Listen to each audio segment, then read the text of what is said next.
형제자 여러분 안녕하세요. 오늘은 5월 1일 화요일 일상생활에서 선을 향하십시오 라는 제목으로 베드로전서 3장 1절부터 12절까지를 묵상하겠습니다. 1절 아내들아 이와 같이 자기 남편에게 순종하라. 이는 혹 말씀을 순종하지 않는 자라도 말로 말미암지 않고 그 안에 행실로 말미암아 구원을 받게 하려 함이니 너희의 두려워하며 정결한 행실을 봄이라.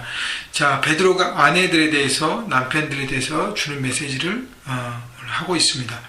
특별히 5월달이 가정의 달이니까요. 또 하나님께서 또 이를 첫날에 또 이런 귀한 말씀을 베드로를 통해서 주심을 여러분 감사하게 생각하시고 가정을 돌아보시는 여러분 그 가정을 존귀하게 세우시고 우리 청년들은 부모님과의 관계를 생각해 보시고 또 여러분들이 미래에 만들어갈 가정들을 생각하면서 말씀으로 새롭게 되는 하루가 되었으면 좋겠습니다. 자, 아내들에게 먼저 남편에게 순종하라 그랬는데 복종, 순종 같은 표현의 헬라어고요. 결국 최선을 다해서 섬기라는 것입니다. 아내들에게만 그렇게 말하는 것이 아니라 아내들이 해야 될 부분은 순종과 복종, 최선을 다해서 섬김으로 말이 아닌 삶을 통해서 영향력이 미쳐질 때 믿지 않는 남편이 구원받을 수 있다는 것이죠. 말로만 하나님의 사람으로 살지 말고 삶으로 보여줄 때 믿지 않는 남편도 구원받을 수 있는, 믿지 않는 배우자가 하나님을 바라보고 주님 앞에 나올 수 있는 그런 삶을 살라는 것입니다. 그래서 2절 너희의 두려워하며 정결한 행실을 봄이라. 두려워한다는 것은 하나님을 두려워하여 정직하고 거룩하게 살아가는 삶이고요. 정결한 것은 깨끗한, 그래서 더러운 죄악과 거짓과 이것을 추구하는 것이 아니라 정직하게 정결한 모습으로 구별된 것으로 살아갈 때 그것이 배우자의 영향력이 되는 것. 여러분 그것이 가장 큰 파워인 것 같아요.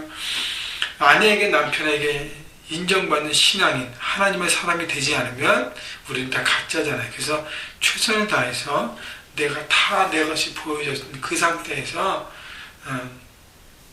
하나님의 말씀대로 살아가는 것을 여러분 실천하십시오. 그것이 바로 우리의 진짜 신앙의 모습인 것입니다.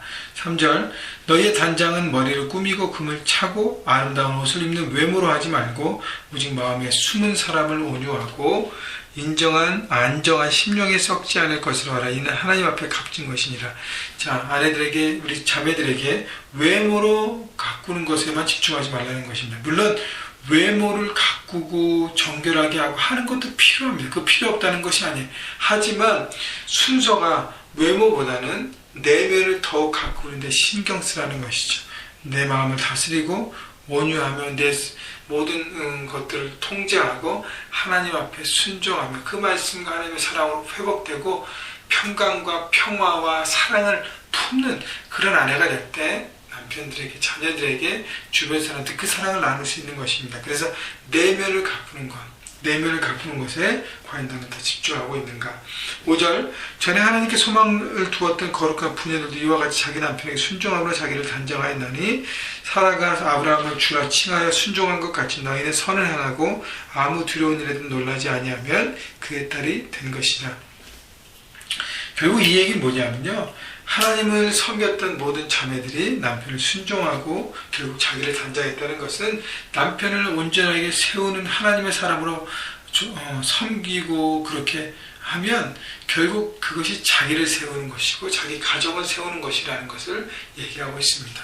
여러분, 그래서 배우자를 섬기고 배우자를 품음으로 배우자를 세워감이 결국 가정을 세우고 본인을 세우는 것임을 얘기하고 있습니다. 7절 남편들의 이와 같이 지식을 따라. 지식이라는 것은 하나님을 아는 지식, 하나님을 아는 지식, 하나님을 더 알아가고 배워가면서 그 말씀대로 그 다음에 너희 아내와 동거하고 말씀대로 살아가라는 것이죠. 그를 더 연약한 그릇이요 또 생명의 은혜를 함께 이어받을 자로 알아 귀히 여기라. 이는 너희의 기도가 막히지 아니하게 하려니라. 그래서 아내를 보호하고 케어하고 섬겨야 하는 것이 바로 남편들의 책임인 것입니다. 그래서 기도가 막히지 않는다는 것은 하나님과의 관계가 닫히지 않는다는 거예요. 여러분, 아내와 소통이 단절되면 하나님과의 소통도 단절됩니다. 눈에 보이는 아내를 살아가지 못하고 눈에 보이는 아내를 섬기지 못하면, 눈에 보이는 아내를 기쁘게 하지 못하면 눈에 보이지 않는 하나님을 사랑하고 기뻐하고 섬길 수 없다는 것입니다. 그래서 아내들에게 하나님 사랑의 실천을 하고 섬김을 통해서 품고 이해하고 잘 듣고 거기에 동조하고 그렇게 섬겨줌으로 하나님 안에서의 놀라운 관계를 이어가고 그것이 바로 하나님과의 관계가 더 풍성해지는 길임을 잊지 말고 실천하라는 것입니다. 8절 마지막으로 말하는 너희가 다 마음을 같이 하여 다 마음을 같이 하는 건 뭐예요? 모두가라는 거예요. 부부가 남편과 아내가 청년이 모두가 같은 마음으로 서로를 동정하고 형제를 사랑하고 불쌍히 여기며 겸손하며 그래서 이렇게 케어하는 것이죠. 섬기고 겸손함으로 다른 사람을 존귀하게 여기고 품으라는 것입니다. 9절 악을 악으로 욕을 갚지 말고 도리어 복을 빌라 이를 위하여 너희가 부르심을 받았으니 이는 복을 이어받게 하려 하심이라. 자, 그래서 다른 사람이 설마 고난을 주고 고통을 주고 아픔을 줄지라도 예수님처럼 하나님 저희들을 불쌍히 여기시옵소서. 저희들은 자기가 하는 일을 알지 못합니다 라는 예수님의 십자가의 그 마음과 표현처럼 그 사람들에 대해서 어떻게 해요? 악을 악으로 갚지 말라는 거예요. 어떻게 하죠? 복을 빌라 반대 정신으로 살라고 또 강조하고 있습니다. 십자가의 정신이 바로 반대 정신이에요. 그래서 복을 비는 것은 복을 나누는 것이죠. 내가 갖고 있는 하나님의 은혜, 십자가 그것이 가장 크기 때문에 그것을 나누라는 것입니다. 하나님의 사랑은. 그래서 여러분 창세기 아브라함에게 너는 복받은 존재라고 하지 않고 복의 근원이라고 얘기했습니다. 우리는 하나님의 복의 근원이에요. 마음을 크게 가지십시오. 그걸 나누십시다. 그것이 바로 하나님께서 우리에게 주신 것입니다. 10절 그러므로 생명을 사랑하고 좋은 날 보기를 원하는 자는 혀를 금하여 악한 말을 그치며 그 입술로 거짓말을 하지 말고 악에서 떠나 선을 행하며 화평을 구하며 그것을 따르라. 자, 그래서 언어와 그 다음에 언어에 따른 삶을 살라고 했습니다. 그래서 정말 중요한 것이 언어예요. 축복의 말. 여러분 오늘 하루 여러분 아내와 남편을 축복하십시다. 자녀를 축복하십시다. 여러분 부모님을 축복하십시다. 여러분 형제를 축복하십시다. 말하기 어려우면요 텍스트를 보내시든지 뭐 이메일을 보내시든지 문자로 하셔도 됩니다. 축복하십시다.